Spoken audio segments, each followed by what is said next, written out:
చూస్తున్నాం. విజయవాడలో ఇటీవల వచ్చిన భారీ వరదకు తీవ్రంగా ప్రభావితమైన ప్రాంతాల్లో సింగ్ నగర్ కూడా ఒకటి. ఇక్కడ వరద వల్ల నష్టపోని ఇల్లంటూ లేదు. ఆ నష్టం ఎంత తీవ్రంగా ఉందో అందరికీ తెలిసిందే. అయితే తాజాగా సింగ్ నగర్లో వరద ఏ విధంగా వచ్చింది, ఎంత మేరకు ఇళ్లను ముంచెత్తిందో మీరు ఓసారి ప్రత్యక్షంగా చూడండి.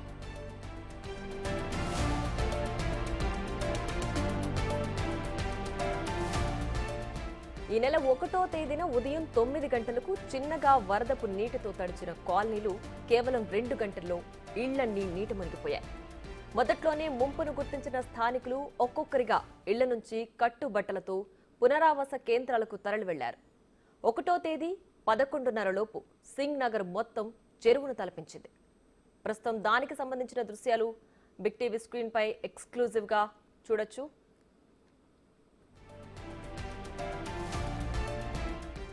ప్రస్తుతం మీరు చూస్తోంది విజయవాడలోని సింగ్ నగర్ దృశ్యాలు. ఈ నెల 1వ తేదీన భారీ వర్షాలతో సింగ్ నగర్లోకి వరద నీరు ప్రారంభమైంది. ఉదయం 9 గంటలకు ఇళ్ల వద్దకు వరద చేరుకుంది. ఆ తర్వాత మరో 2 గంటలకు అంటే 11 గంటలకు ఇళ్లు సగానికి పైగా మునిగిపోయాయి. అప్పటికే చాలా మంది ప్రజలు ఇళ్ల నుంచి బయటకు వెళ్లిపోయారు.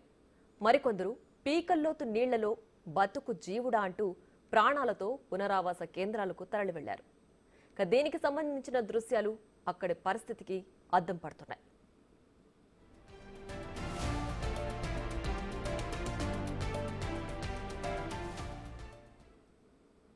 దీనికి సంబంధించి మరింత సమాచారం మా ప్రతినిధి సాహిత్య లైవ్ లో అందించడానికి సిద్ధంగా ఉన్నారు.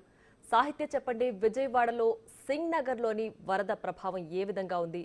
ఆ సింగ్ నగర్ కాలనీ పరిస్థితి ప్రస్తుతం ఎలా ఉంది?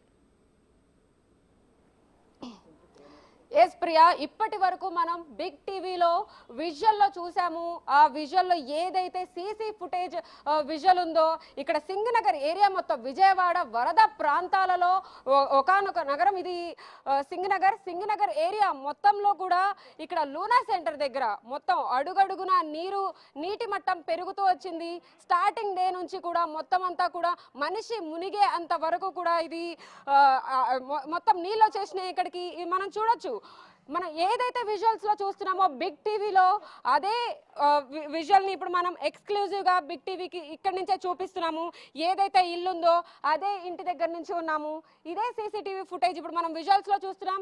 అదే సీసీటీవీ ఫుటేజ్ మొత్తం అంతా కవర్ చేసింది. ఇక్కడ 2 ఇళ్లనైతే అది కవర్ చేసినట్టుగా మనం బిగ్ టీవీ స్క్రీన్ మీద అయితే చూడొచ్చు.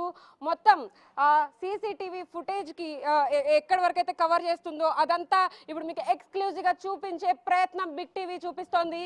ఇదే గేట్ దగ్గర అయితే కనుక నీటి మట్టం కొంత మేరకు వరకు పెరుగుతూ వచ్చింది. స్టార్టింగ్ లో వరద ప్రభావిత ఏరియాల్లో కూడా ఈ సింగ్ నగర్ ఒకటి, లూనా సెంటర్ లో అయితే ఎగ్జాక్ట్ గా ఉన్నాం. ఇదే గేట్ ని మనం చూస్తూ ఉన్నాము. ఈ గేటే.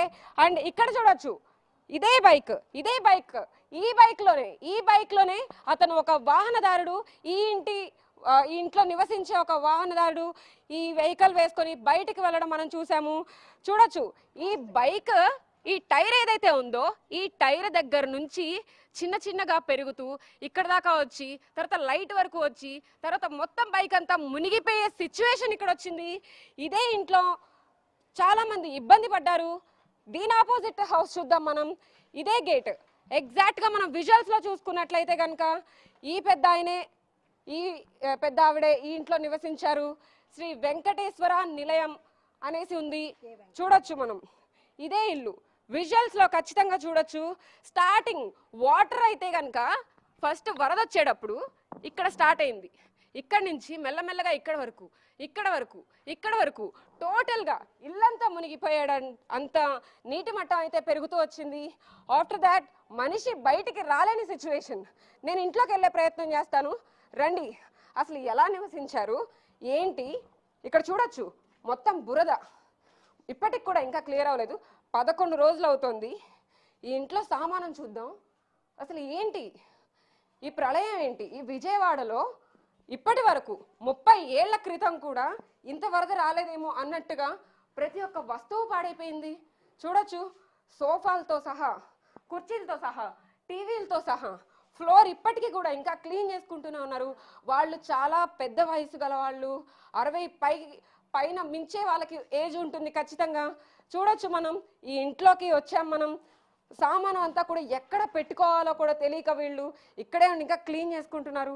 వాళ్ళు ఎక్కడ నిద్రపోయారనేది కూడా మనకు అర్థం కావట్లా. లైట్లు వేద్దాం. చూడొచ్చు విజువల్స్ లో టోటల్ గా కరెంట్ కూడా లేనట్టుంది. అమ్మా ఈ ఇంట్లో మీరు ఎన్నేళ్లుగా ఉంటున్నారమ్మా ఇక్కడ? 40 సంవత్సరాలు పట్టండి. 40 సంవత్సరాలు. 40 సంవత్సరాలు. ఇప్పటివరకు ఇలాంటి ప్రళయం ఎప్పుడు రాలేదండి, ఇదే ఫస్ట్. ఏజ్ ఎంతమ్మా? 72 అండి. 72. ఎలా నివసించారమ్మా అసలు ఇక్కడ సిచువేషన్ ఎంత బాగా? అలాగే బాధపడ్డామండి. తినడానికి తినలేదు, కట్టుకోవడానికి బట్టలు లేవు, తినడానికి తినలేదు. ముసలాయలు పట్టుకొని కొడుకు కోళ్ళు పట్టుకోవాలి, అలా కూర్చునే వాళ్ళు మనవరాలు ఎవరు రాలేదండి. తర్వాత పైకి వెళ్ళి నించున్నాం, అలాగా బయటికి వెళ్ళి వాళ్ళు ఇల్లు అందరూ ఎవరు సహాయం చేయలేదండి. ఎవరు చేయలేదు. దేవుడు అనేవాడు ఉన్నాడు, అందరికి సహాయం ఖచ్చితంగా అందుతుంది. మీరు అసలు బాధపడకండి. ఇంత పెద్ద వయసు వాళ్ళకి ఆయనకైతే అలా చేతుల మీద కూర్చోబెట్టుకుని చట్టు పిల్లలు లేకపోతే లాక్కొని వచ్చాను మీరు అసలు ఏడవకండి. సిచ్యువేషన్ ఖచ్చితంగా బిగ్ టీవీ నుంచి ఎక్స్క్లూజివ్ గా మనం చూపిస్తున్నాం. ఇది ఖచ్చితంగా ప్రభుత్వం మీకు సహాయం చేసే విధంగా అయితే మేము హెల్ప్ చేస్తాము. విజువల్స్ లో చూసాం మేము మొత్తం అంతా. మీరు ఇక్కడ ఇన్ని రోజులు ఎలా పడుకున్నారు? అసలు ఎలా పడుకున్నామండి? పైన కిందనే పైన అలాగా పైకి వెళ్ళడం. 10 రోజులు ఎలా తిన్నారమ్మా? తిండి తిప్పలు లేవండి. అలాగే ఏం చేస్తామండి? ఎక్కడికి వెళ్తాం? ఎవరున్నారని వెళ్తామండి. పెద్ద అబ్బాయి మొన్నే చనిపోయాడు, నా 3 ఏళ్ళు అయింది. పిల్లలు, ఆ పిల్లలు, ఈ పిల్లలు, కొడుకు కోళ్ళు అందరం ఇక్కడే. అలాగే ఏం చేస్తాం? ఎక్కడికి వెళ్తాం? ఎవరింటికి వెళ్తామండి? అందరూ అలాగే ఉన్న, అందరికీ వచ్చింది. కానీ మాది మరీ ఘోరం అండి. ఆ రోజు అసలు ఏం జరిగిందమ్మా? వర్షం అంతలా పొద్దున్న 2-3 రోజులు వర్షం పడిందండి. గురువారం, శుక్రవారం, శనివారం తగ్గిపోయింది. వర్షం తగ్గింది, కొట్టుకొచ్చేసిందండి. మొత్తం నీళ్ళన్నీ వచ్చేస్తున్నాయి కాలం నుంచి. మొత్తం ఏమీ నాకు తొయ్యలేదండి. ఆ మనిషిని తీసుకొని ఆ మెట్ల మీదకి వెళ్ళిపోయాను. ఏం చేయను? ఏమి తినటానికి తినలేదు, కట్టుకోవడానికి.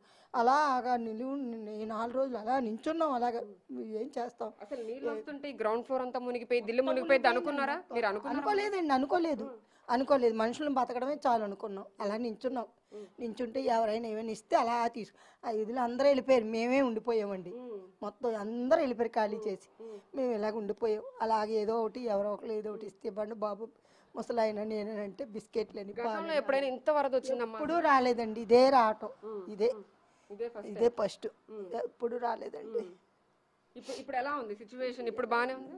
ఇప్పుడు మరి ఏం చేస్తామండి? తప్పదు, వాళ్ళు వచ్చారు కదా, మాకి దండాలు పెట్టుకొని నీళ్ళు కొట్టమని. అదే నీళ్ళు కూడా సరి కొట్టమంటే కొట్టారు కాదండి. చూడండి బురద అంతా తోసుకొని నీళ్ళు వచ్చేస్తున్నాయని, బయట నీళ్ళు వచ్చేస్తున్నాయి. గట్లు ఎవరు చేపించలేదండి, మేమే చేసుకుంటున్నాం. ఇదిగో మా అబ్బాయి, మా కోళ్ళు, మా ఆయన గారు, నేను చేసుకున్నాం. ఎవ్వరు రాలేదండి. నీ వాటర్ మాత్రం కొట్టారు, అంతకన్నా ఎక్కువ కొట్టలేము, వెళ్తలేదని. అది మా అబ్బాయి పొద్దుటి నుండి తెల్లారి 5 మొదలెట్టాడు. నేను ఆ బురద అంతా తోసుకొని వస్తున్నాం. ఏం చేస్తామండి మరి? వాళ్ళు ఎంతకన్నా మేము చెప్తాము, మేము చెప్పి ఇదైపోయి మేమే చేసుకుంటున్నాం. ఆవిడ ఎంత ఆవేదన వ్యక్తం చేస్తుందో చూడండి. అసలు ఒక్కళ్ళు కూడా సహాయం చేయలేదు. ఫస్ట్ ఫ్లోర్కి వెళ్ళి మేము నిద్రపోవడానికి వెళ్ళాము అని చెప్పేసి ఆవిడ చెప్తోంది. ప్రతి ఒక్క వస్తువుని చూస్తే కూడా మనసు కలిసి వేస్తోంది. ఆవిడ ఏడుస్తా ఉన్నారు. అసలు ఏం అర్థం కావట్లేదని చెప్తున్నారు. 3 పరుపులు, 3 తలగాళ్ళు, దుప్పట్లు, మిక్సీ, గ్రైండర్లు, ఏసీ, ఫ్రిడ్జ్ అన్ని మొత్తం పడేసామండి. పడేసి అద్దెకుంటున్నారా? సొంత ఇల్లేనమ్మా? మా సొంత ఇల్లేనండి. మా సొంత ఇల్లేనే ఇలాగ అలా కాపాడుకున్నాం. 2 కొడుకులు, 1 కూతురు, కోళ్ళు, పిల్లలు అందరమే ఇక్కడ అలోపోలోమని ఏడుస్తున్నాం. తలకో దారిని ఎక్కడికి వెళ్తామండి? ఎవరున్నారని వెళ్తాం? మాది వైజాగ్. ఈయన డ్యూటీ రిటైర్మెంట్ అయిపోయారు, ఇక్కడే అలాగ ఉన్నాం. అంటే వరద రావడానికి కొంత సమయం అయితే పట్టింది కదమ్మా. ఆ సమయంలో మీరు అసలు పైకి తీసుకెళ్లే ప్రయత్నం కానీ సామాను తీసుకెళ్లేదండి. 2 ప్రాణం, పిల్లల ప్రాణాలు, మా ప్రాణాలు బతకడం చాలని అందరం పైకి వెళ్ళాం. పెట్టుకొని వెళ్ళామండి. అంతే. మాకు సామాన్లు గేమాల మీద అది కాదు, బతికితే చాలు. ఎలాగొకలాగా అందరికీ వచ్చేసింది, మనకు ఒక్కరికే కాదు కదా. మెట్ల మీద తలకు ఒకరు అక్కడ నించొని అందరికి దండాలు పెట్టుకొని ఏదో ఒకటి చూడొచ్చు. ఆ పెద్ద ఆయన్ని మనం చూస్తున్నాం విజువల్స్ లో. ఈయనే అన్ని సార్లు, చాలా సార్లు ఆ వీడియోలో గమనించితే కనుక ఖచ్చితంగా ఆయన చాలా సార్లు బయటకు వచ్చారు. ఆయన నడవలేని సిచ్యువేషన్ లో కూడా ఉన్నారు. చూడొచ్చు మనం. అలాంటి సిచ్యువేషన్ లో కూడా ఆయన సహాయం కోసమో లేకపోతే ఏదైనా ఆహారం కోసమో చాలా సార్లు బయటకు వచ్చారు వీడియోలో. తాతగారు నమస్తే అండి, మీ పేరు? వెంకటరమణ అండి. కే వెంకటరమణ. ఏంటి అసలు ఆ రోజు ఏం జరిగింది? వాటర్ అంతలా వచ్చేస్తుంటే మీరు బయటికి రావడానికి కూడా చాలా ఇబ్బంది. అలా ఉండిపోయారు, కంగారు పడిపోయి ఉండిపోయామా, ఆయనకి మైండ్ ఏం తెలియలేదు, నాకు గుర్తుంటలేదు, ఏం చదువుతుందో ఏం జరుగుతుందో తెలుస్తలేదు, ఆయన లాక్కొని మర్చిపోతున్నాను, పైకి ఏం జరుగుతుందో తెలుస్తలేదు, బాధపడిపోయాము. మీరు ఏడవకండి. ఏంటి అసలు వరద వచ్చినప్పుడు ఇక్కడ సిచ్యువేషన్ అంతా ఎలా అనిపించింది? కొద్దిగా వాటర్ లోపలికి వచ్చేసినప్పుడు వెళ్ళే సిచ్యువేషన్ కానీ మీ ఫ్యామిలీ మెంబర్స్ పిలిచి కానీ మిమ్మల్ని ఎవరు రమ్మని చెప్పలేదా? ఇంత పెద్దవాళ్ళు కదా మీరు, 70 ఏళ్ళు పైబడిన వాళ్ళు, ఎవరు ఇళ్ళకి తీసుకెళ్లదా మిమ్మల్ని ఇక్కడికి వచ్చి? పిల్లలు కోడళ్ళు కొడుకులు అందరం ఇక్కడే ఉన్నామండి, ఇక్కడే ఉన్నాం అందరం, జాయింట్ ఫ్యామిలీ అండి, అందరం ఇక్కడే ఉన్నాం. మీరు చెప్పండి. అంతేనమ్మా, అంత ఇక్కడే ఉన్నాం, అందరం ఇక్కడే ఉన్నాం, 2 కొడుకులు, కూతురు, మనవరాలు, మనవాళ్ళు అందరం ఇక్కడే ఉన్నాం. చూడొచ్చు, మనం ఇంటి లోపలికి వెళ్ళే ప్రయత్నం అయితే చేద్దాము. ఇక్కడ ఖచ్చితంగా లైట్ అయితే లేదు, పడుకోవడానికి ఇక్కడ సిచ్యువేషన్ కూడా, నేను టార్చ్ వేసుకొని మరి వెళ్తున్నాను. ఇక్కడ చూడొచ్చు ఈ మంచం కానీ, లేకపోతే ఇక్కడ స్విచ్ ఉందంట, స్విచ్ వేయమని చెప్తున్నారు ఆవిడ. లైట్ వేస్తున్నాను నేను. చూడండి, ఈ ఇంట్లోకి వచ్చాము, అది వరండా. ఇక్కడ లోపలికి ఫస్ట్ రూమ్ ఏదైతే ఉందో ఆ రూమ్లోకి వచ్చాను నేను. ఈ బురద చూసారా అసలు? ఆ బయట రోడ్డు మీద ఉన్న బురద మొత్తం ఇంటి లోపలికి వచ్చేసింది. ఇప్పటి వరకు కూడా క్లియర్ కాలేదు ఇది. అన్ని ఏరియాల్లో డ్రైన్ చేసేస్తున్నారు, వాటర్ అన్నిటిని కూడా డ్రైన్ చేస్తున్నారు. ఇళ్లల్లో కూడా వచ్చి సహాయం చేస్తున్నాం అంటున్నారు, కానీ వీళ్ళంతటా వీళ్ళే హెల్ప్ చేసుకునే సిచ్యువేషన్ అయితే ఇక్కడ ఉంది. కాబట్టి వాళ్ళే చేసుకోవాల్సిన సిచ్యువేషన్ ఉంది. ఇక్కడ ఇంటి లోపలికి వస్తున్నాం, ఈ మంచం చూడొచ్చు టోటల్గా డ్యామేజ్ అయిపోయింది. ఏంటి అసలు ఇప్పటి వరకు కూడా, అంటే ఎన్నో ఏళ్ల కిందట వరకు కూడా నానబెట్టేస్తే ఎలా ఉంటుందో అలా అయిపోయింది. ఒక 10 రోజుల్లో చూడొచ్చు ఆ వుడ్ కానీ ఎంత పాడైపోయిందో మనం చూడొచ్చు. ఆ నీళ్ళల్లో మునిగి, అంటే మొత్తం అంతా ఇది తడిసిపోయి ముద్దయిపోయి ఎంత దయనీయమైన స్థితిలో చూడొచ్చు మనం. ఇది టేక్ మంచలాగే కనిపిస్తోంది. చూడొచ్చు అక్కడ ఆ కిటికీలు చూడొచ్చు, మొత్తం అంతా దుమ్ము పట్టిపోయి బయట మొత్తం కూడా అన్నీ కొట్టుకుంటూ లోపలికి వచ్చేసినాయి. కాబట్టి ఇంకా లోపలికి వెళ్దాం, చూద్దాం. ఇక్కడ అసలు వంట సామాన్లు, ఇంట్లో వంట సామాన్ అనేది ఎంత ఇంపార్టెంట్, వాళ్ళు కుక్ చేసుకోవడానికి కానీ ప్రతిదీ అంత నడుం పై వరకు కూడా నీళ్ళు వచ్చేస్తే ఇంటి లోపలికి ఒక్కొక్క సామాను మనం చూడొచ్చు. ఇది చూడండి, కొన్ని ఏళ్లగా మూలన పడిపోతే, నేను చూపిస్తున్నాను చూడండి మీకు, కొన్ని ఏళ్లగా పడిపోతే ఇట్లాగా పెట్టేస్తే ఎలా అయిపోయిద్దో, తుప్పు పట్టిపోయినట్టు అన్నీ బురద వల్ల. ప్రతి ఒక్క సామానం స్టవ్తో సహా ప్రతిదీ అణువు చూపిస్తున్నాం మనం. ఈ ఇంట్లో ఏదైతే వీడియో మనం ఎక్స్క్లూజివ్గా బిగ్ టీవీలో చూస్తున్నాము అదే విజువల్ చూస్తున్నాం.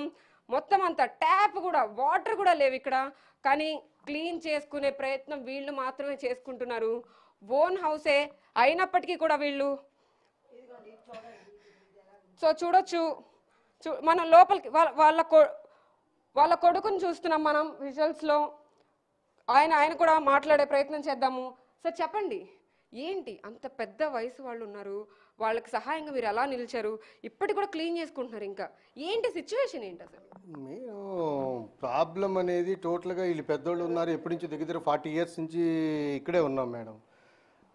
వచ్చేటప్పటికి వాటర్ హెవీ వచ్చింది, మా రెగ్యులర్గా కూడా మొత్తం ఇది మునిగిపోతుంది. రోడ్డు సిస్టమ్ కరెక్ట్గా లేదు, అండర్ గ్రౌండ్ డ్రైనేజ్ కరెక్ట్గా లేదు. కొద్దిగా వాటర్ వచ్చినా సరే టోటల్గా లోపలికి వచ్చేస్తూ ఉంటుంది. ఎప్పుడు కూడా ఇలాగ మునిగిపోయేది. ఈ వరదలు వస్తే మరీ టూ మచ్ అన్నమాట. వరదలు వస్తే మటుకు ఇది బాగా ఎక్కువ హెవీగా ఉంటుంది. ఇదిగోండి చూడండి, ఇలాగ మొత్తం తోసుకొని ఇలాగ చేసుకోవడమే మొత్తం టోటల్గా. ఎప్పుడు చూడండి ఆ బాత్రూమ్, ఆ ల్యాబరేటరీకి వెళ్ళే విధానమే కానీ, సిస్టమే కానీ, ఆ లోపలికి బాగా హెవీగా. ఎక్కడికి వెళ్ళినా సరే టోటల్గా ఇదే ప్రాబ్లం మేడం, బాగా ఇబ్బందిగా ఉంటుంది. సో మనం బయటకు వెళ్దాం, బయట విజువల్స్ చూద్దాం. అసలు లోపలంతా కూడా ఇప్పుడు మనం విజువల్స్ లో చూసాము, వాళ్ళతో మాట్లాడాము, ఆ పెద్దవాళ్ళతో మాట్లాడాము, ఇంట్లోని విజువల్స్ చూసాము. బయట సిచ్యువేషన్ చూద్దాం మనం. అసలు ఆ గేట్ ఏదైతే విజువల్లో మనం చూస్తున్నామో ఇప్పటి వరకు, ఆ గేట్ విజువల్స్, ఆ పక్కన హౌస్, ఏంటి అసలు బయట వాతావరణం ఎలా ఉంది ఏంటి అనేది చూద్దాము. ఇక్కడ లోపల నుంచి నడవాలంటే కూడా నాకే చాలా భయంగా ఉంది, ఎక్కడ జారిపోతానో అని చెప్పి. తప్పదు కాబట్టి లోపలికి వచ్చాను.